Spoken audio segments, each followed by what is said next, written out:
ভোরের আলো ফোটার আগেই বেরিয়ে পড়ছি, ঘড়িতে বাজছে 4:45। আজকে সোমবার, আর এই সোমবারটি হলো পবিত্র শ্রাবণ মাসের চতুর্থ সোমবার।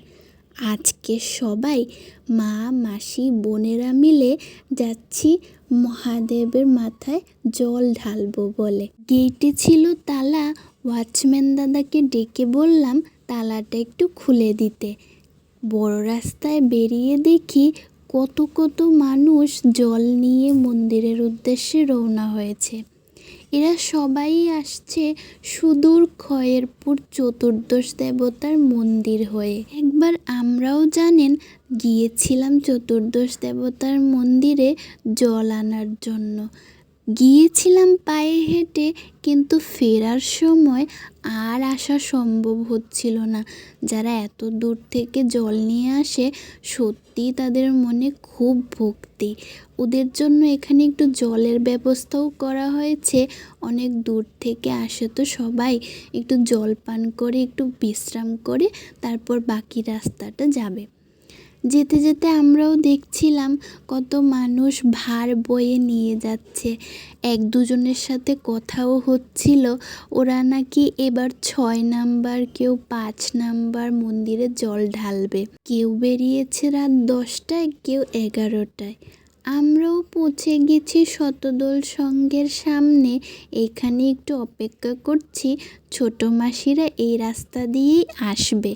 ওই যে ওরা সবাই চলে এসেছে, এবার আমরা সবাই রওনা হব। শতদল সংঘের উল্টো দিকেই একটা রাস্তা সোজা চলে গেছে আড়ালিয়ার দিকে। এই রাস্তা ধরে এবার আমরা এগোচ্ছি।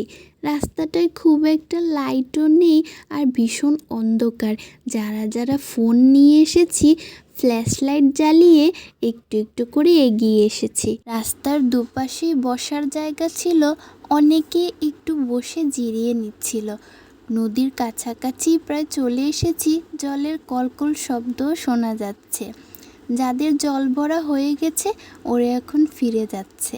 রাতের এই ঘুটঘুটে অন্ধকারে নদীটাকে ততটা স্পষ্ট করে আপনাদের সামনে তুলে ধরতে পারছি না, কিন্তু জলের এত জোরে শব্দ শোনা যাচ্ছিল যে খুব টের পাওয়া যাচ্ছিল জলে ভীষণ স্রোত আছে।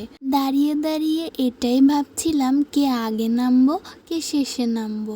তারপর একে একে হাত ধরে ধরে একজন দুইজন করে নামতে শুরু করলাম। খুব বেশি একটা দূরে যাওয়ার সাহস পাইনি, কারণ জলের ঢেউ এত জোরে ঠেলা দিচ্ছিল, মনে হচ্ছিল এক্ষুনি ভাসিয়ে নিয়ে যাবে। ছোট মাসি সাঁতার কাটতে খুব ভালোবাসে, তাই খানিকটা দূর পর্যন্ত সাঁতার কেটে চলে এসেছিল। আমি আবার ডুব দিয়ে উঠে আসতেই দেখি 2 হাত দূরে পৌঁছে গেছি। 3বার ডুব দিয়ে ঘটিতে জলটা ভরে নিয়ে হুড়মুড়িয়ে উপরে উঠে চলে এসেছি। শেষে যার নামার ছিল তার হাতে সব গামছা, মোবাইল, ঘটি সব ধরিয়ে দিয়ে বাকিরা সবাই আমরা স্নানটা সেরে ফেললাম। জল ভরে নিয়ে ভেজা কাপড়ে দেখে দেখে এবার সবাই এগোচ্ছি। নদীর পাশে উপরে উঠে এলে এই ছোট্ট একটা শিব মন্দির এখানেই রয়েছে, কিন্তু এখানে অনেকটাই লাইন পড়ে গেছে, তাই আর এখানে দিলাম না। এর আগের বারও যখন এসেছিলাম তখন ভেজা গায়ে হালকা হালকা ঠান্ডা লাগছিল, তবে এখন তো ভীষণ গরম, তাই ঠান্ডা লাগছে না, কিন্তু মনে হচ্ছে সর্দি কাশি ধরতে পারে। ছোট ছোট হাঁচিও দিচ্ছি, কি জানি কি হয়। যেই পথে আসা সেই পথে ফেরা। মন্দিরে পৌঁছতেই অল্প অল্প ভোর হয়ে গেছে। এইটা হচ্ছে শ্রী শ্রী রামকৃষ্ণ সাধনা কুটির। শুধু নামেই নয়, এমনিতেও মন্দিরটা খুব সুন্দর। এই মন্দিরের চারপাশে ভালো ভালো বাগান রয়েছে, আর এতটাই পরিষ্কার পরিচ্ছন্ন যে এখানে দুদণ্ড বসলেই পুরো প্রকৃতির সাথে মনটা মিশে যায়। দর্শনার্থীদের ভিড় আস্তে আস্তে বেড়েই চলেছে, তাই প্রথমেই আমরা মহাদেবের মন্দিরে চলে এসেছি। ঢুকতেই মহাদেবের এই সুন্দর ছবিটা রয়েছে, আর তার ঠিক নিচেই রয়েছে সেই শিবলিঙ্গটা, যার উপর এখন জলাভিষেক করা হচ্ছে।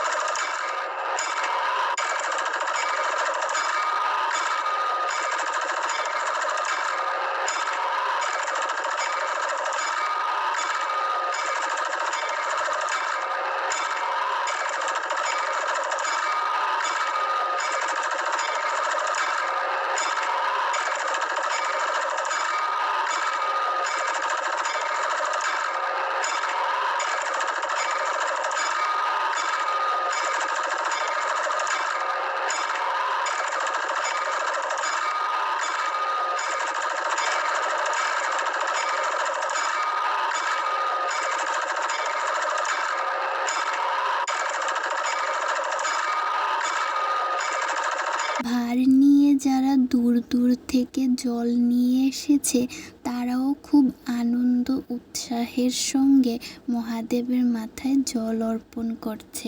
জল পঞ্চামৃত দিয়ে ঠাকুরকে অভিষেক করিয়ে একটু আরতি করে নিলাম। সবাই মিলে আবার ঘির প্রদীপও নিয়ে এসেছিল, সেটা দিয়েও একটু ঠাকুরকে আরতি করলাম। যারা কাচের সবুজ রঙের চুড়ি পরে এসেছিল তারা দেখলাম ঠাকুরকে সেই চুড়ি মাথায় ছোঁয়াচ্ছিল। শেষে আমরা একটু মন্দিরের চারপাশটা প্রদক্ষিণ করে নিলাম।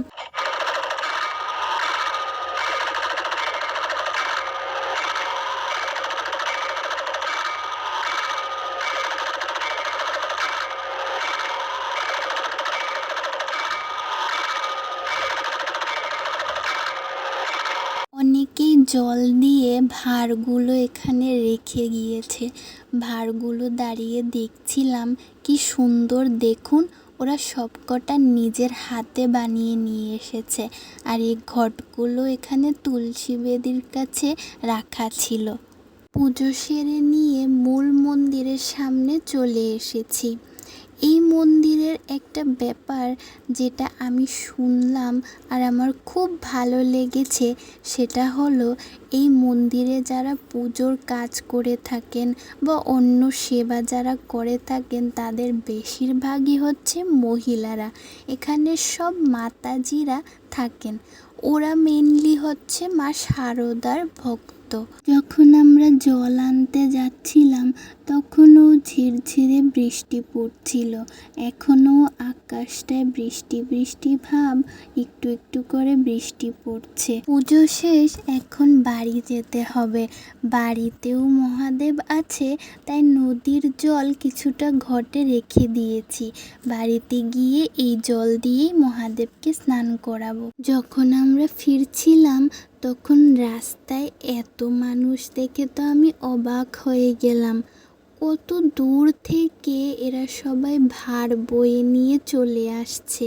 কেউ ভার নিয়ে যাচ্ছে, কেউ হাতে করে জল নিয়ে যাচ্ছে, কেউ মাথায় ঘট তুলে নিয়ে যাচ্ছে। কিছু কিছু মানুষ আছে যারা গাড়ি করে যাচ্ছে, কিন্তু অত দূর থেকে গাড়ি তো সবসময় পাওয়াও যায় না। আর ভোরবেলা তো গাড়ি একটু কম চলাচল করে, তাই অতটা গাড়ি পাওয়া সম্ভব নয়। তাই সবাই পায়ে হেঁটে চলে আসছে। সেই কখন ওরা বেরিয়েছে জল আনতে আর এখন ফিরছে পায়ে হেঁটে।